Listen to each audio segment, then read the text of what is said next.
Welcome students. आज जो हम लोग पार्ट कवर करने जा रहे हैं वो है stories of stolen childhood lost spring का सेकेंड पार्ट, जिसका मेन कैरेक्टर है मुकेश। मुकेश एक मोटर मैकेनिक बनना चाहता है। I want to drive a car.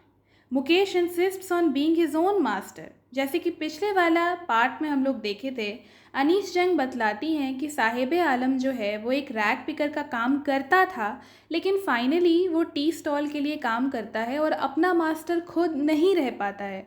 लेकिन यहाँ पर मुकेश जो है वो मोटर मैकेनिक बनना चाहता है, वो अपना मास्टर ही रहना चाहता है और कहता है कि I will be a motor mechanic.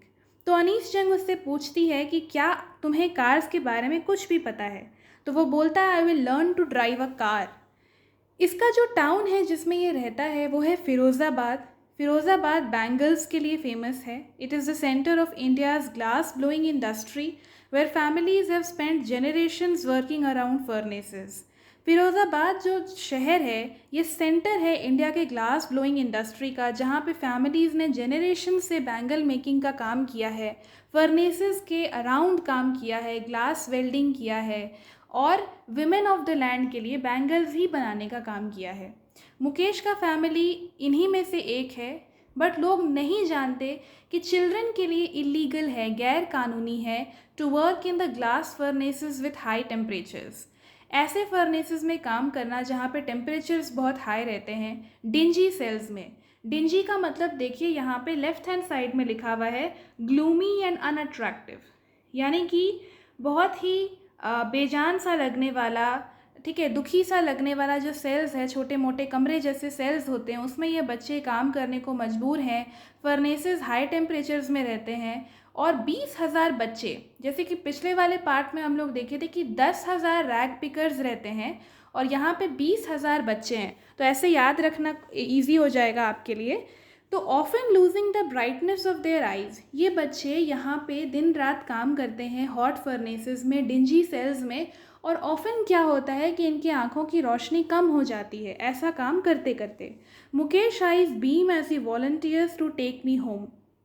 Mukesh जो है उसकी आइज़ बीम करती हैं, स्पार्क करती हैं, और वो जो हमारी राइटर हैं उनको अपने घर ले जाना चाहता है और कहता है कि चलिए आप हमारे घर चलिए।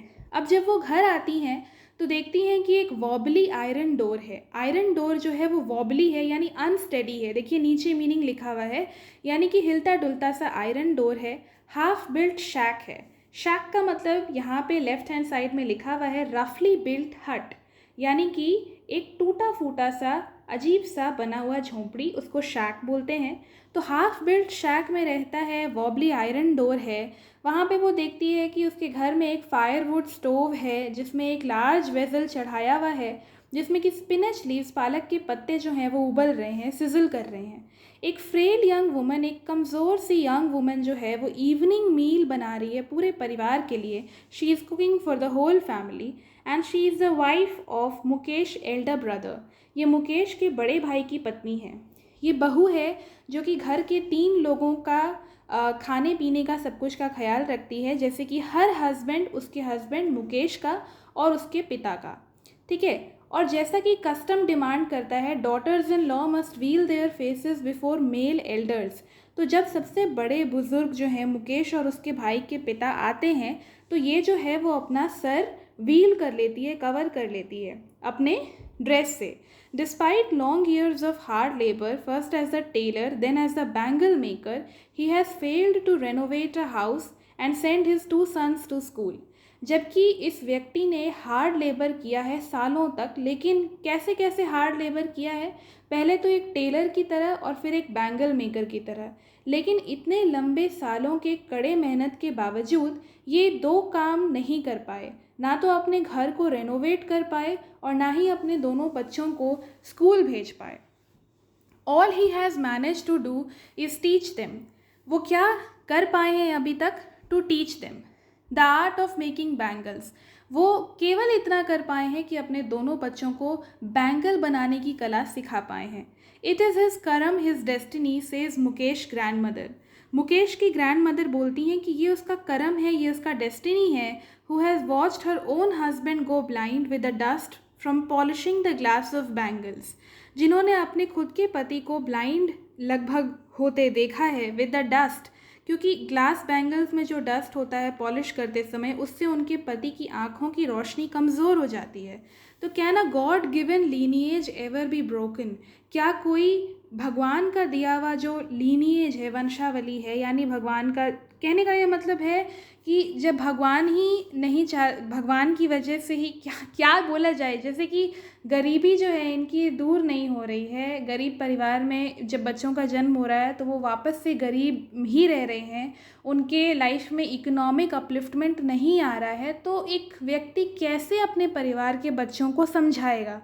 वो तो यही बोलेगा कि ये हमारा डेस्टिनी है, ये हमारा कर्मा है। फाइनली सेटिस्फैक्शन या संतोष लाने के लिए अपने बच्चों के मन में इंसान को ऐसी बातें बोलनी पड़ती हैं। तो वैसे ही उसकी जो माँ है वो ऐसा बात बोल रही हैं। Savita, a young girl in a drab pink dress. Savita एक छोटी बच्ची है जो कि ड्रैप पिंक ड्रेस पहनी हुई है, ठीक है। And she seats along side an elderly woman soldering pieces of glass. वो एक बूढ़ी महिला के पास बैठी हुई है जो भी पीसेज ऑफ ग्लास को सोल्डरिंग कर रही है, यानी वेल्डिंग कर रही है। अगेन वो बैंगल मेकिंग के प्रोसेस का एक काम जो है वो यहाँ पे वो कर रही है। तो सविता एक बूढ़ी औरत के बगल में बैठी हुई है और ये बूढ़ी औरत जो है वो बोल रही है, एक वक्त शेर भर खाना भी नहीं खाया। She says in a voice drained of Joy, यानी कि उन्होंने कभी भी अपने पूरे लाइफ टाइम में वन फुल मील तक एंजॉय नहीं कर पाई हैं वो। हर हस्बैंड जो हैं वो बोलते हैं कि I know nothing except bangles, all I have done is make a house for the family to live in. वो बोलते हैं कि मुझे बैंगल्स बनाने के अलावा और कुछ नहीं आता, मैंने केवल एक हाउस बनाया है for the family to live in. तो ये जो है अपना दुख व्यक्त कर रहे हैं दोनों ही लोग। तो अनीस जंग इन सब के हालात को देखती है और बोलती है कि why not organise yourself into a cooperative. I ask a group of young man, कि यानी आप लोग सब मिलकर एक कोऑपरेटिव क्यों नहीं ऑर्गेनाइज कर लेते हैं। कोऑपरेटिव यानी कि कुछ ऐसा बिजनेस जिसमें कि कुछ यंग मैन जो हैं वो अपना ही अपने प्राइवेट लेवल पे मिलकर कुछ काम करते हैं कोऑपरेशन के साथ, सहयोग के साथ, तो उसको कोऑपरेटिव बोलते हैं। तो ये जो यंग मैन हैं वो रिप्लाई देते हैं कि even if we get organised we are the ones who will be hold up by the police. अगर हम ऑर्गेनाइज हो जाएंगे तो हम लोगों को पुलिस जो है वो बुलाएगी, beaten and drag to jail for doing something illegal. हम लोगों को मारा जाएगा, हम लोगों को जेल लेकर जाया जाएगा और वो लोग कहेंगे कि हम कुछ गैर कानूनी कर रहे हैं। There is no leader among them. तो अनीस जंग बोल रही है कि इन सब के बीच में कोई लीडर नहीं है। Listening to them I see two distinct worlds. उनको सुनकर मुझे दो दुनिया दिखाई देती है। One of the family caught in a web of poverty. एक तो वो परिवार है जो पोवर्टी के घेरे में है, burdened by the stigma of caste. Caste के स्टिग्मा से बर्डनड है in which they are born, यानी कि ये वो लोग हैं जो कास्ट की वजह से या पोवर्टी गरीबी की वजह से जिस जिस परिवार में इनका जन्म होता है उसी की वजह से बंध जाते हैं। And the other a circle of साहूकार्स, policeman, keepers of law, bureaucrats, politicians. और दूसरी तरफ कौन लोग हैं? साहूकार है, पुलिसमैन है, ब्यूरोक्रेट है, लॉ को प्रोटेक्ट करने वाले लोग हैं, पॉलिटिशियंस हैं। और टुगेदर और मिलकर ये दोनों ही ग्रुप ऑफ लोगों ने they have impose the baggage on the child that he can not put down. इन दोनों ही ग्रुप ऑफ लोगों ने मिलकर एक ऐसा बोझ एक बच्चे के सर पे डाल दिया है जो कि वो अब गिरा नहीं पा रहा है। And daring is not a part of his growing up. और डेयरिंग और साहस से कोई काम करना वो ग्रोइंग अप का, वो बचपना से यंग एज तक ग्रो करने का एक हिस्सा नहीं है, एक पार्ट नहीं है। When I sense a flash of it in Mukesh I am cheered। और जब मैं इस साहस का एक फ्लैश, एक स्पार्क देखती हूँ मुकेश के भीतर तो मुझे खुशी होती है। I am cheered। I want to be a motor mechanic, he repeats। वो रिपीट करता है I want to be a motor mechanic। तो स्टूडेंट्स ये है स्टोरी। आई होप आपको समझ में आ गया होगा। Thank you.